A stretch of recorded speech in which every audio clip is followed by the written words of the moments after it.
You cannot build a high performing organization unless you get your design right. The problem is people start from the bottom up. I will make these well-being programs and force fit it. Starting well is really, really important because that's where you start building your credibility. Nobody knows you. Textbooks will not teach you. AI will not teach you. AI can help you with that. As you build your career, make sure that you're stacking up those legacies of work where you have showcased that dependability. If you don't have a flavor of recruitment, you will find it extremely difficult. Happiest people are those who take a very, very objective look at what their life's equation is at that point of time. We all are blessed with finite breath. You might as well make full use of those. Saurabh, you've written on your LinkedIn, as I stand at the midpoint of my 40s, reflecting on the past 5 years, I realize that I've ended up playing three more roles which I never imagined I will in my wildest dreams. Right. Marathoner, check. Entrepreneur, check. Author, check. Yes. I'm very curious to understand what your whys were behind doing all of these three. It gave me goosebumps to write that, okay, I'm an author, entrepreneur, and a marathoner at the age of 45, and I was none of these at the age of 40. And to be absolutely candid with you, when I turned 40, none of these were on my agenda as well that I want to do these. Forget about agenda, it was not even in my bucket list, right? So, how marathon happened or how running happened, it happened because way back in 2020, 21, when at the peak of COVID, I had a pretty bad bout of COVID with my entire family, was away from any kind of physical activity or action for 3 months, physically and emotionally and mentally extremely drained out. And when I started getting back to gaining some strength, I started venturing out for some walks. And I did that religiously simply to just get out of the house. I had not even gotten out of the house for almost 3 months, right? So religiously 10 minutes, 15 minutes, 20 minutes became 30, 30 minutes became 1 hour of walks. And one fine day, I still remember the day, 12th of July 2021. Something inside the head said, okay, you've been walking for 6 weeks. Why don't you try and jog for whatever distance you can? That's the thing, right? Just to test yourself that where are you, right? How much of a fitness have you regained? I had never run before that, right? I mean, I used to do sprints way back in school. So I ran and must have ran for about 200 odd meters. And it felt nice simply because it gave you that bit of a confidence that, hey, listen, you are getting back to after all that has happened. And so that's how it started. I said, okay, let me keep doing this because it just helps me regain that confidence which I had lost over the last 3, 4 months. So I just started making sure that I was putting on my shoes and going out. I remember first time I ran 2 kilometers at a stretch within like 2 weeks. I came back home. My parents, my wife were sitting and having a cup of chai. I entered. I said, you know what? I ran 2 kilometers today. One day I'm going to run 42. And it stuck with me. I want to see how much I can stretch and take this to. And this was August 2021, and March 2022 is when I ran my first full marathon. So about 9 months. It took me about 9 months, 7 months to get to 42. So it was really a thing that it started with me getting that confidence back about my own physical ability and strength. Then translated into saying that can I stretch myself to do something which like almost seemed impossible. So that was marathon. Hmm. Now let me talk about being an entrepreneur, right? So I've been in the startup ecosystem since 2010, right? So it's been almost 15, Hmm. 16 years. Uh, and a lot of times, because I've been fortunate to work with some amazing entrepreneurs and founders and the CEOs, a lot of times people used to tell me that, what you're doing, have you thought about starting your own practice, right? Starting your Makes HR sense. practice. I'm like, you know what? I'm happy supporting. I'm happy doing what I'm doing. I don't think I have the risk appetite or the DNA to be an entrepreneur. I always maintain that. It's until my last organization where I worked as a full-time employee, which was a media network, decided to wind down its operations in India. The choice was very clear that go find another job for yourself, or can you do something of your own, right? And for some reason, the entire thought of going and figuring out a place to work, which will excite me, which will challenge me, which will push me, did not just appeal to me. And I said, okay, maybe this is the time to start something of my own, right? If I have to start something of my own, what would it be? And I'm an HR practitioner for the last 18 years, worked in the startup ecosystem. I understood the gaps and the pain points which are there in the startups. And I said, okay, can I fill those? Can I create a practice which can help startups scale up by having the right set of people practices? That was the origination. So I still believe that for me, the be, being an entrepreneur was really a nudge which came from a previous employer when they decided to wind down their Hmm. operations. I'm fairly certain if that would not have happened, I would not have turned into an entrepreneur, at least not in this time frame. Maybe some time Hmm. later. So to me, I'm still an accidental entrepreneur, but last 14 months have been fascinating. Possibly we can go into that as well. This is something relevant that's happening, right? Unfortunately, there's a lot of layoffs that's happening, right? And senior folks are getting impacted, and they are looking for jobs, and it's just not very readily available. And they're looking at the entrepreneurial route, right? Hmm. So, being somebody who's done that, right, and you made that switch, and it's working well, what would be like the top two, three things you would sort of just spitball to them that, hey, keep these in mind, and this is Yeah, what makes sense for you to make the switch? yeah. I think two things, Ranak, which is first of all identifying the problem statement you're going to solve through Hmm. your product or through your service, right? Or a Hmm. combination of both, right? I think that's going to be very important. And somehow I also feel that that identification of problem statement should be somewhere linked to what your strength is. Only then you'll be able to do justice to it. So once that became clear, how to do it becomes that much more easier, right? Because you've defined the problem statement which really exists, and you know that there's a strength of yours which is going to be able to solve it. So once those Makes two things sense. are clear, I think it just evolves after that. Hmm. Got it. Got it. Yeah, Okay, coming to the most the book exciting one, itself. author. Yeah. Right. So again, I'll tell you an interesting story. I had not written on any public forum until 2020, August 2020, again, peak of COVID. And it started with, as all of us went through those tough times, a lot of time being on hand. And I like, okay, let's use this time to learn something new or do something different, do something new which I've not done. And writing was never my forte. Public speaking was, writing was never. So that's how I started. And for me, one of the philosophies in my life has been that once you pick up something, right, you should have the willingness to go all in into it, right? I mean, doing something with Hmm. half-baked effort, you're wasting time, right? We all are blessed with finite breath. We don't know how many, right?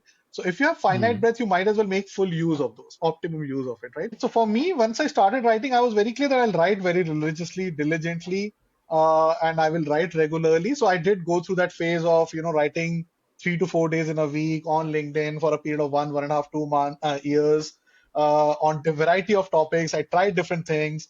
And then one thing led to other. Over a period of time, I realized that, okay, there were two, three different themes on which I used to write, and it was resonating with the people who would read that. And I saw good amount of traction on my writing itself, right? So one thing led to the other. And when last year, when I took that decision to become an entrepreneur and start my own people practices firm, focused on startups, and helping them set up the people practices, one thing was very clear that the only way or the only thing which I was going to sell here is the experience and the expertise which I built over the years and use them to be able to drive impact for the work I will do with my clients, right? And if that was to happen, it was very clear in my mind that then all that experience should be codified, right? So my thought was, can I take some time to codify all my learnings and experiences of being a people practitioner in the startup ecosystem for so many years and Hmm. translate that into a collateral, and that collateral being a book, right? I've been writing Hmm. newsletters on LinkedIn for 2 3 years now, and it's done very well.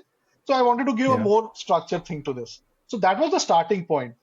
So from 3rd January 2024 to, I think, 14th July 2024 is when I had my last chapter written down. So in about 6.5, 7 months, I had my entire manuscript ready. That's really, Oh and I wrote wow. every single day. I was going to ask that. Like, how do you do it? Like every single day you're writing something. Yeah, I had blocked a window of 2 hours every single Okay. day, and I would write for 2 hours. I will lock myself, and that's where I give a lot of credit to my family and my daughter. So I would lock and I would write. And before I started my first chapter, my table of contents was ready with me. That what are going to be the different themes which I'm going to write on. So there are 25 chapters 25 and chapters, yeah, broken into 10 sections. correct. So that structure was ready with me before I started writing. Wow. For folks listening in, this is the book. It's called People Powered Startups. I've Few gone odd through the pages, whole yeah. book. I think just for anyone, right? Someone like me, like who's done quite a bit of it, for someone who's starting out, maybe a founder, who's setting up the people practice. There aren't any just a Bible kind of book. You just take, see, copy, paste. I love that you given examples, real life examples. I think there's a website link also. I'll put that in the show notes. But I want to bring up something from the book that I love, and I think it is unfortunately close to a lot of our heart. It goes, and this is part of the introduction itself. I'd highlighted it. So it reads: In the electrifying landscape of startups, where innovation sparks and ambition ignites, an important aspect of organization building often gets deprioritized. The very people who are the driving force behind every groundbreaking idea, every successful launch, and every pivot towards growth. Yet, amidst the excitement of building a venture from the ground up, the complexities of managing people can easily be an afterthought. I want to ask you, sort of like, why are all of us talking of this? Like, when will this end? What's the problem? See, my entire experience has been very much India focused, right? I think in India we're still evolving. See, the like rewind 15, 16 years back, startups as a word itself wasn't there, right? So this entire Mm, advent of people, getting into building something new or building organizations and scaling them, the entire funding landscape. I think our entire ecosystem itself is very young. Everybody is learning this over a period of time, right? And what has happened is when you start something new, when you start an organization, and for all the right reasons, the first question you need to answer is, like we said, right? The problem statement which you've defined, are there takers out there? mm, Is there a market there? mm, Is an absolutely relevant point, right? To focus on as an entrepreneur who's starting off, right? What happens is that you go so deep into it that that ability to mm, zoom out and think that, okay, you started it, but ultimately which the thing which will now take it to the next level is the team which you're building and the people within those teams, right? What kind of team you're building, what kind of mm, people you're bringing in, what you're doing with them, what kind of a vision you're setting up for them. Are they as excited as you are about building something ground up, right? I think these are all things which almost becomes an afterthought because you're so subsumed in making your business sustain. But I do also feel that things have changed. I mean, I have worked now in last 14 months as part of ProGrowth itself.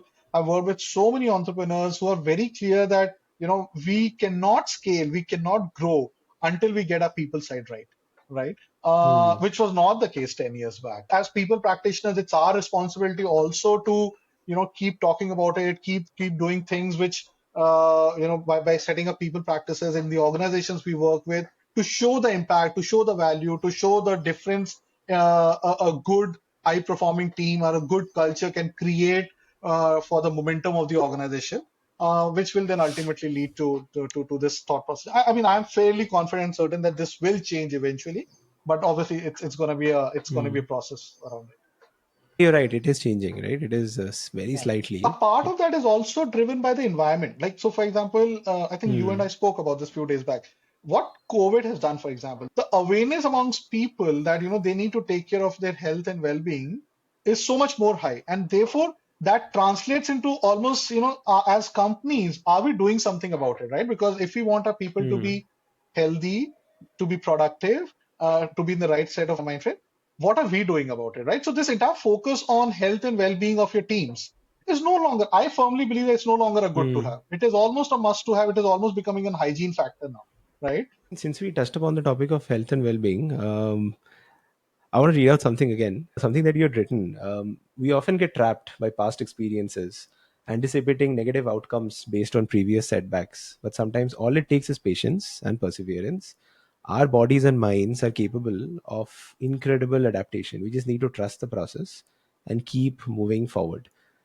Like, you're right. Like, people now, companies need to take this seriously. Right? This, so the well-being, mental and physical, directly ties to productivity and how they are performing, right? Because Yeah, previously the expectation was everybody comes, puts their best foot forward. You can't really put your best foot forward every single day unless you're sound of body and sound of mind. absolutely. With your experience, what would be some of the best tips and best practices you would advise to, let's say, a young startup to sort of do these right from day one to take care Hmm. of mental and health? I'm a firm believer, and in fact, I wrote about it last week as well. You cannot build a high performing and a smooth running Mm, organization unless you get your design right. Okay. mm, If you don't have your organization design clear and very clearly defined, you end up creating overlaps, you end up creating redundancies, you end up creating doubts in the minds of people that who's accountable for what, right?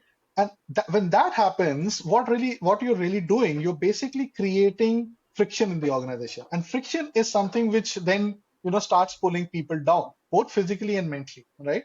So I think it Hmm. starts from the fact that what kind of skill sets you need, Hmm. how are they going to perform, how those interdependencies are going to get created, how the information is going to flow.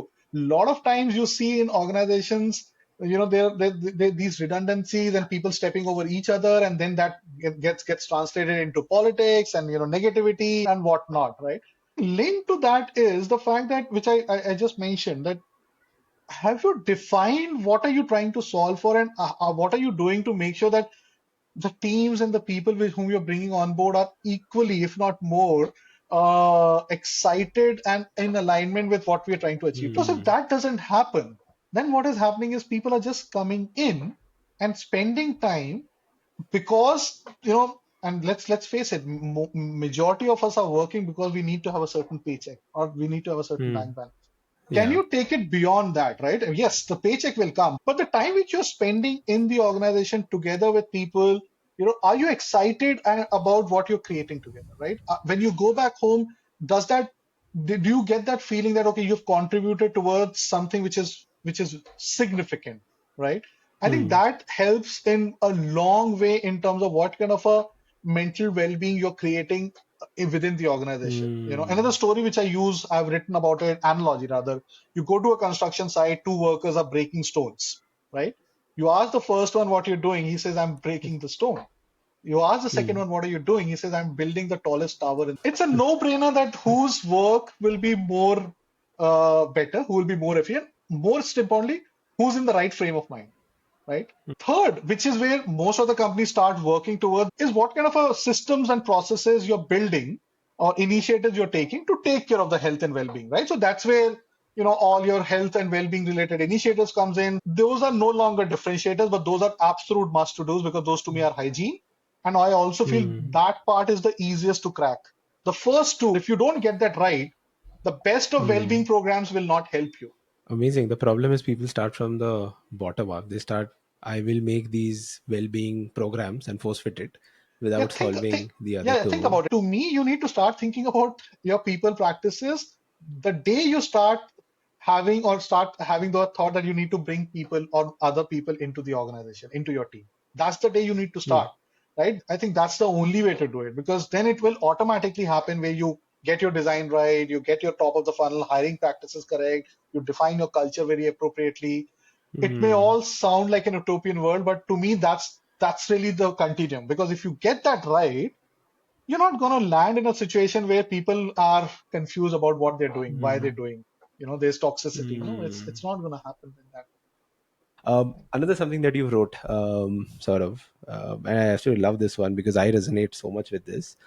As an engineer, but while I'm not an engineer, as an engineer with a deep appreciation for the elegance of math, I often find myself drawn to the precision of numbers.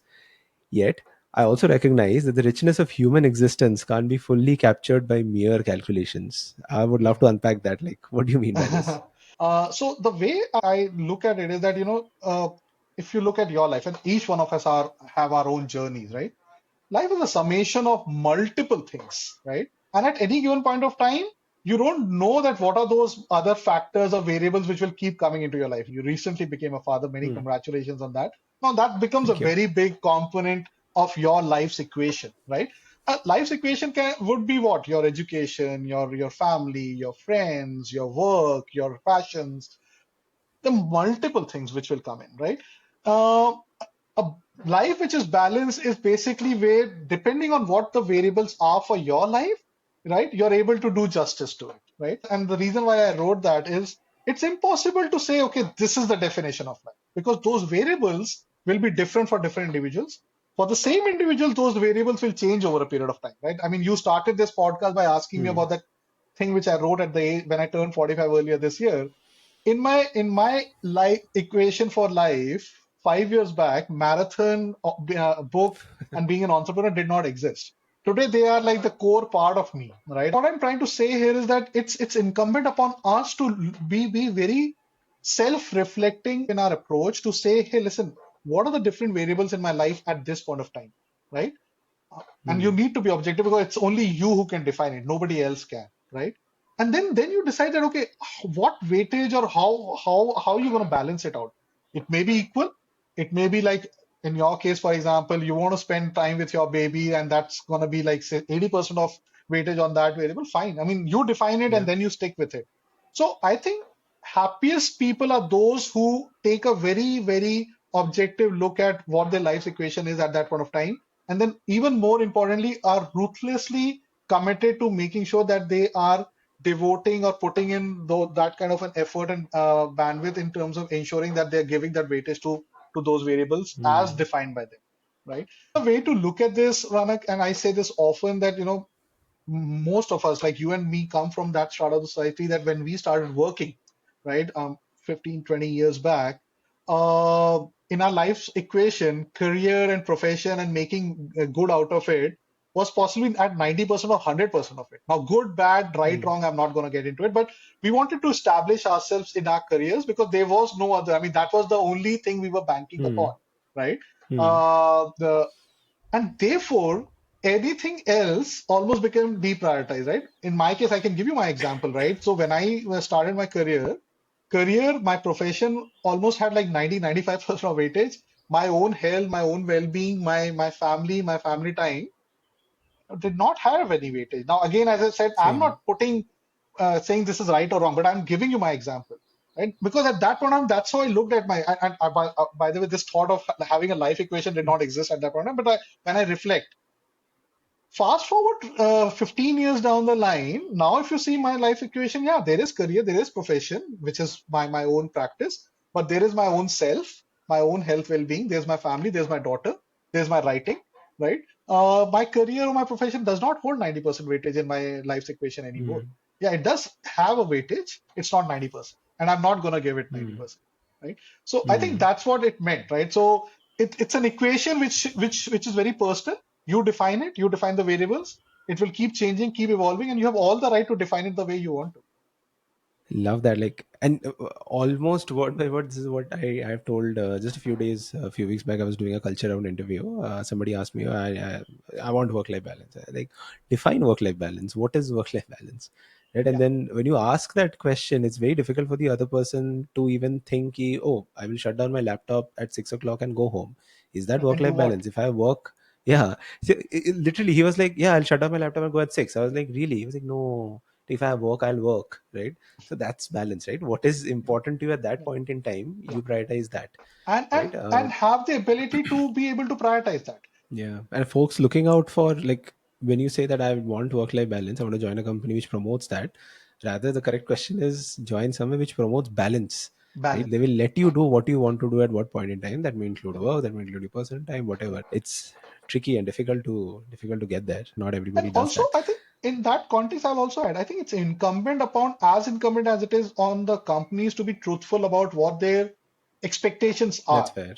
right? That's fair. It's also incumbent upon you to ask that question, right? So, I mean, if you're going in an ecosystem where it's in a growth or a build out mode, which therefore there are long hours, there's so-called hustle required and so whatnot. If that is what the ecosystem is and the organization is being very transparent about it, right? Then it's your call whether you want to go there or not, because you will get frustrated because that your balance will go haywire if that's not something what you want. Staying on the theme of, since we spoke of culture round, like culture interviews, I mean, I'm so happy that now this has become a veto round for so many companies. Many people are like, "Arey, ye to HR round hai, bakwas hai," right? That's not true. It's a super. If it's a veto round, it is important, right? I would love to hear your take from your experience. Yeah. What has been your blueprint, or what do you check when you're doing culture rounds? Yeah. So before I answer the question, I'm just going to take one step back and Sure. I don't use culture as a word too often in my work. Okay. Okay. I also don't use strategy as a word in my work too often because I do feel that strategy and culture are both very abused and very misinterpreted words in the corporate ecosystem. Okay. So I try and break Hmm. it down. To me, what is culture? Culture is nothing but your ways of working. That's what culture is all Correct. about. How do you work in a setup, in an organization, in a team? How do you behave? How do you operate? Even in a family, even a family has a culture for that matter, if you want to Yes. do it, right? Yes. So, Yes. and if you say ways of working, then it is very, I mean, if I even break it down further, what's okay and what's not okay. When we work together Hmm. in a room, in an organization, in a team, in a setup, What's okay, what's not okay. If you break it down to that level, then it becomes very easy to assess, evaluate, even communicate to people, right? So think Hmm. about it this way. When we were growing up, Ranak, there were these written and unwritten rules which our parents and grandparents gave to us, right? Like, just as an example, it's perfectly okay for you to go out and play. In fact, it was expected of you to do that, right? But it was not okay to be out when once it gets dark. You needed to come back, right? Correct. Yeah. Now that's a way of working, right? I mean, that's a way of operating. Acha. If something is Okay. okay, Yeah. something is not okay, and it becomes a culture. What is Yeah. the culture? Culture is you need to go out, you need to involve yourself in physical activities, but it gets dark, come back. Reasons rash play it into an organization. It's okay to call out mistakes. It's okay to give feedback. It's not okay to do it in a manner which is disrespectful. It's not okay to raise your voice, right? Whether behind closed doors or in open, it's not okay. Just a very simple example, right?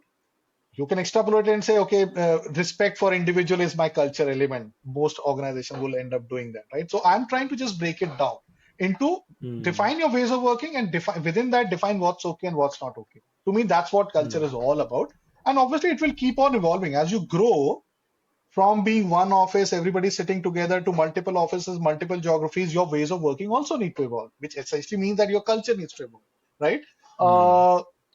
So once you're clear about that, then making sure that you articulate that to the candidates becomes very important, right? At the top of the funnel. Because that's what culture fit round is all about. What you're trying to take, you're basically trying to tell a candidate or showcase to a candidate that this is how we work. These are our ways of Hmm. working. You come to our house, you're expected to go and out and play after school, but you're expected to Hmm. come back before it gets dark, right? If you Hmm. don't like to come back before it gets dark, this is not the house for you to be in. You get where I'm Lovely. coming from, Yeah. right? Lovely. Yeah. If you want to work with an organization, you are expected to hustle. You are expected to be in office. I'm going to give very lame example, but you are expected to be in office by 9 a.m. So that's expected. That's not going to change, right? What's not okay is not being able to come on time and not informing up. It's okay if you're not Hmm. able to come on time, right? So examples, but making sure that the Understood. person becomes very clear in terms of what this ecosystem is all about, how things work here, what's okay and what's not okay. Once that once you've done that, you've basically made sure that there is no difference in terms of the understanding of that individual for whom this organization is new versus what happens inside. Then you ask questions around, okay, depending on how your work style Hmm. is, right? So for example, if it is an environment which requires people to stretch and give say 150% because that's where we are and all hands on the deck, then you ask questions. My typical way of doing it is I go deep into past experiences, right? Hmm. And then Hmm. then I bring out elements which then convinces me that the person is aligning with my ways of working or not aligning with my ways of working. That's really, Hmm. I do a lot of case studies, right? So for example, for me, respect for individual is very, very, very important, right? So I try and give role plays and do case studies and try and push people in a zone where I can see that how would they react and how would they react in situation where they have to take a call between task and a person. Okay. Okay. So now as founder and CEO of ProGrowth People Solutions, I end up doing culture rounds for a lot of my clients, right? And my Hmm. Okay. questions and my case studies and my role plays changes depending on what is the ways of working in that particular environment and that particular client. That's how. Hmm. So, like one of my clients is very deep on innovation. They want people to have outside the box thinking. They want people to Hmm. question the status quo, right? So Hmm. my questions will be very different in that sense, right? My questions will be really involved in, okay, what new have you done? How have you evolved, right? What are some of the new initiatives you've taken in the last 2 years? Cool. I want to segue a little to the other side, the candidate side. I will start with a quote that you made. I love this one. This one is sometimes the best way to achieve extraordinary results is to let go of the pressure to perform. Yeah. When we release ourselves from expectations and focus on the present moment, we tap into a flow state where you're capable of incredible things. Why I will bring this up is because many people, mostly youngsters, they are very scared to come on interviews, right? They've told me, like, I knew it, I couldn't answer it, right? I know this, but I faltered. I couldn't do it. I was scared. Dimag nahi chal raha tha. It wasn't working for me, right? Um, what would you advise to these set of people? My advice really, and again, this is acquired knowledge. I mean, you and I sitting here, this is almost hindsight. But because you've asked me this question, and I say this to all the MBA students who I'm fortunate to teach, and I go and do a lot of guest lectures and so on and so forth. Is honestly, if you treat interview as a conversation, right, like what you and I are having, right? Uh, Hmm. Easier said than done. But if you treat Hmm. interview as a conversation, you're likely to do far better than if you treat interview as a viva. It's not a viva. Interviewer is not looking at a person who just answers all the questions correctly. No, that interviewer is trying to see how much do you know about your subject. Yes, that's important. He's not looking at whether you know everything.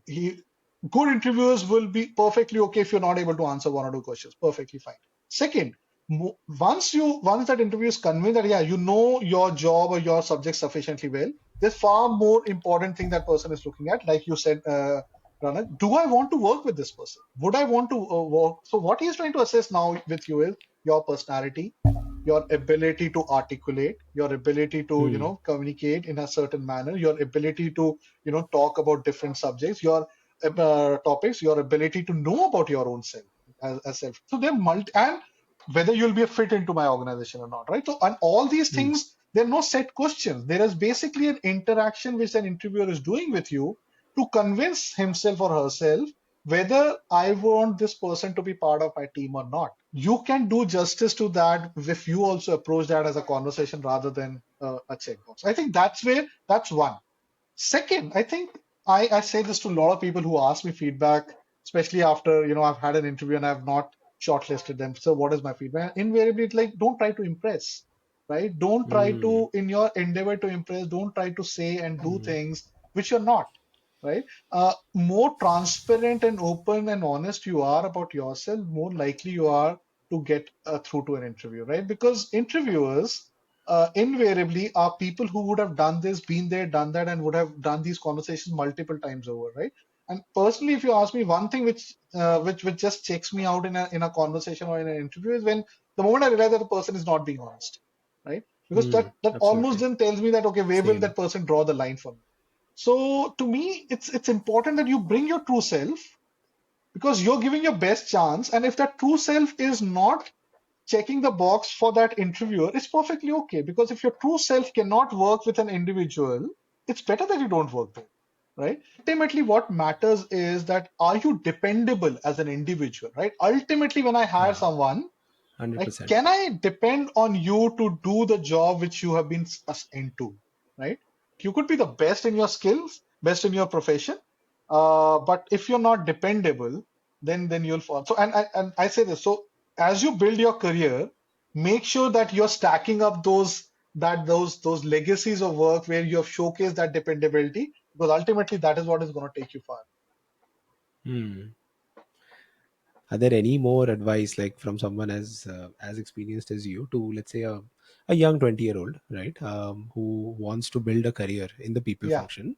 Hmm. What are those top 4 5 things you would advise them? Let me start with my own example. I did my engineering. I was extremely bad at coding, okay, during my college days.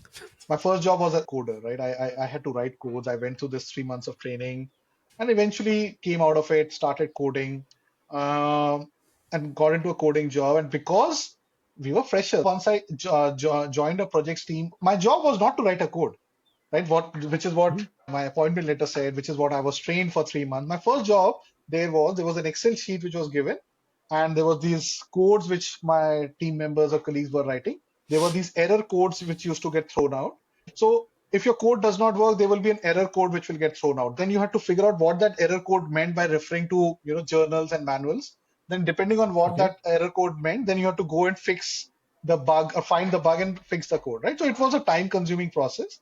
So my first job was to go through all these error logs for last 3 months or 6 months, which had gotten produced in the team, pick each error code, look at these manuals and dictionary, and for each of these error codes, copy paste that error code ka definition into an Excel sheet so that there is a dictionary or ready reference of error code. People don't have to do this, go to multiple places to figure out. They can just look at that Excel sheet to do it. This has been kind of ingrained in me from my father that when if you're doing something and doing a job, you need to put it all in, right? You need to go all into it, Do right? it well. So for Yeah. me, what I did out of it, I did that for I think 6 weeks or something. I not only copy pasted those codes, figured out the error code ka definition, put them into an Excel sheet, but I made something on top of that, right? I created an index. I created a searchable Excel sheet. I learned Excel. I didn't know Excel. If somebody has to use it, how can I make it more user friendly? How can I make it more easy? Because ultimately, all of this was being done to save time of the coders, right? So I made a searchable dictionary. I did cataloging. All that I did on top of the fact that the job which was given to me was just to create that. Now, why am I saying this, right? Because 6 weeks Mm. down the line, once this got reviewed and all of that, I actually got assigned to a very critical project in which I had to work with a senior software engineer and code for a client, which was like, it was a pretty big project in terms of revenue and all of that. It came to me was because these guys I'm sure saw that, the guy was willing to go up and above, being dependable, do it in within a certain amount of time and do it in a manner which is creating an impact for the team ultimately, right? So as you start your career and as you start your career journey, irrespective of which field you are in, right? Invariably, the first job which will come your way may not be the one which you want to do, and you may end up questioning that, यार इसके लिए तो नहीं पढ़ाई की थी, right? Or I can That's do so better true. than this. I'm made to Yeah. do far greater things in life, right? We all go through that. My simple advice is that as you start your career, you're really on the start line of a marathon, right? When you're on the start line of a marathon and you have to run 42 kilometers, your first couple of kilometers are going to be really tough. Okay. Mm. Uh, for multiple reasons, because there is anxiety in your mind, your body's still getting warmed up, and you're thinking about the long journey ahead. But how you do and how you pace yourself in those first 2 kilometers define how well you finish your 42. Same thing goes. You start off your career, whatever comes your way, hit the ball out of the park. To me, Mm. because starting well is really, really important because that's where you start building your credibility. Nobody knows you. Just because you come from a great college or a pedigree college, yes, great, Mm. you have landed yourself a job. You have not proven yourself on that job just as yet, right? So honestly, everybody is testing waters with you at this point of time. Testing waters, testing you that, okay, how dependable you are. That is very, Mm. very important. So whatever first assignment, first task, first job comes your way, make sure that you're giving your all to that and you're hitting the ball Mm. out of the park. To me, that is very, very important as a young professional starting off. There is no two ways about it, Absolutely. whatever profession you are in, right? Now, Absolutely. coming to specifics of HR, right? Now, when you start your job, unless you've been hired for a very specific function area, whatever function you go into, just learn. Because once you get into corporate, once you get into the Yeah. HR jobs, bookish knowledge is on one side, but the nuances of the job are so different, right? Because you're talking about human Mm. beings here, right? So textbook will not be able to cover all of that, right? So what is important is that you go beyond what you have learned on in your textbooks and then start treating each situation, each individual, depending on what role you're doing, and learning from there. The best way to learn HR as a profession is when you keep your eyes, ears open, and when you're open to the fact that, okay, every interaction is going to be a new learning as an HR professional. Mm. That is very important, right? The moment you start trying to figure out a template to HR, you start faltering. Mm. Okay, so to me, Mm. that's the second part of it. Third, I will say, and I say this to pretty much everybody, in the initial part of your career as an HR professional, you need to do at least one role in recruitment. Okay. If you don't Okay. master talent acquisition or recruitment, if you don't have a flavor of recruitment, especially if you are trying to make a career in startups, you will find it extremely difficult. And I think it's a no-brainer. Mm. It's no rocket science. I mean, you go to any organization which is in a build-up mode or a growth mode, and you talk to entrepreneurs, the first pain point they will have is get my team in Is place. hiring. अगर Yeah. Team ही नहीं होगा तो फिर हम बाकी क्या करेंगे, right? Culture क्या बनाएंगे, परफॉर्मेंस क्या करेंगे, Mm. कॉम्पनसेशन क्या करेंगे, right? And I found, to me, it's foundation of a good HR professional that you need to understand talent acquisition, not just from a process perspective, but from a perspective of, okay, for what are the, if an organization is doing X business, what kind of skill sets are required? How will you find that skill set? How will you source it? How will you evaluate it? How will you do the veto round, as you said, right? Mm. These are all nuances which comes in, and Mm. if you don't get that right, and if you've not experienced it, I'm not saying that you will not succeed and all that. I mean, I think that that'd be too much for me to say. But Hmm. I think it is to me, it's almost like a foundational or skill set to be a good HR professional. You may not need it if Hmm. you want to be a specialist within HR. But if your Hmm. aspiration is to be an HR journalist, to be an HR head, to be a CHRO, you Hmm. need to know recruitment. Lovely, lovely. And before ending on that thread, it won't be my show without bringing up AI. You are also you've been an active user of AI also. How would you complete that thread that keep AI in the loop, keep AI Oh yeah, in mind while you're building your career, right? oh yeah, What yeah. what practical advice would you have for people? I don't think HR or can be replaced by AI. Okay, to be honest, what will happen? I fundamentally believe people who do not leverage AI in their professions will get replaced by people who do leverage AI. That's a given. I think at every point of time as technology has evolved, I think what's been important or what is people who have adapted to that technology and leverage those technology to make themselves more efficient, more dependable, are the ones who go farther than people who don't do it or who resist. What you should not leave behind is to understand the foundation of what HR is all about, right? Hmm. Foundation of HR is that how well you are able to understand the individual, right? Or Hmm. individuals within the team. That, and honestly, as I said, textbooks will not teach you, AI will not teach you, AI can help you with that. But your ability to pick the threads, pick the flavors, pick the nuances of human behavior and human mind as you go about building organizations, as you go about building people practices, that is where your skill set will come as an HR professional, and then AI should be need to be leveraged to make it more efficient and dependent. Hmm. Absolutely. Like someone said, I was hearing another one, very famous founder, I won't name him. He was saying that on interviews, he places a lot of importance to gut and feel. Along with all the data, if your gut is not saying this is the right hire, this is the right fit, Yeah, yeah. you're probably correct. And that is something which you have to develop over a period of time. I mean, I actually fundamentally believe that the last mile in any hiring process is your gut, is your instinct, right? That just gets built over time with And that decades of gets built over a period of time. experience. Yeah. And Yeah, yeah, yeah. So yeah. anybody who says, any organization or any recruiter or any leader says that I've not made hiring mistakes is lying. Okay. Yeah, yeah, What yeah. is Of course. important is that what percentage of your overall hires you made hiring. I feel that Hmm. 5% to anybody will have. That's what I keep saying. That Yeah, yeah, if it's at very any point normal. of time more than 5 to 10% of your total hires in a period you are calibrating them as wrong hires, then there's a problem. 5 to 10% hoga, no matter what you do. Hmm. But what can you do Hmm. to keep it within that 5 to 10% is really how well you're creating your hiring process. Hmm. Got it. We didn't touch on your entrepreneurial journey, especially on what you're doing. What Right. is Pro Growth People? I know the audience is here. There would be people, I'm sure, who'll find value in your services. So maybe just wrap up that way, that what you're Yeah. doing, what is Pro Growth People all about, Yeah. and that'll be super helpful to the audience also listening. Yeah, absolutely. Essentially, Sure. ProGrowth People Solution, how we pitch it and what I'm trying to build is it's almost like a one-stop shop for any kind of people needs which you may have in your organization as you are growing and scaling up, right? So we targeted towards the startup organizations.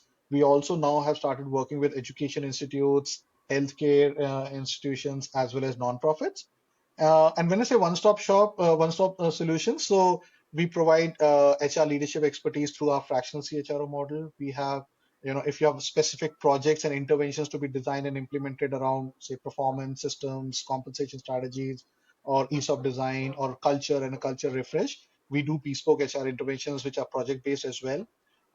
We Mhm. have hiring as a vertical where we help organizations to help hire their middle to senior management folks. We have leadership coaching and leadership development as a vertical. We have labor laws and compliances as a separate practice as well. So essentially, what we're trying to build is that we want to partner with our organizations and clients and be on the journey with them, alongside them, helping them build their people practices, because we fundamentally believe that uh, any organization which wants to make a mark and build a strong organization needs to focus on the people side of business equally strongly. and that's where we come in, right? So that's what we do at ProGrowth People Solutions. Awesome, awesome. Thank you so much for this, Saurabh. This is a very nuanced take on people, on life, your philosophies, running. By the way, for folks listening in, I leave all of Saurabh's work, his book, his LinkedIn. You should go and follow him on LinkedIn. About PGP, I leave all of this in the in the comments, or rather, what do you call it, the description below. Feel free to reach out to him. And thank you so much, Saurabh. This was No, different. I'm trying a different format. I hope the audience likes it. Please let us know in the comments, like if you like this type instead of just being very preachy HR. Then I'll continue doing this. Thank you, Saurabh. thank you, Ranak. Thank you very much.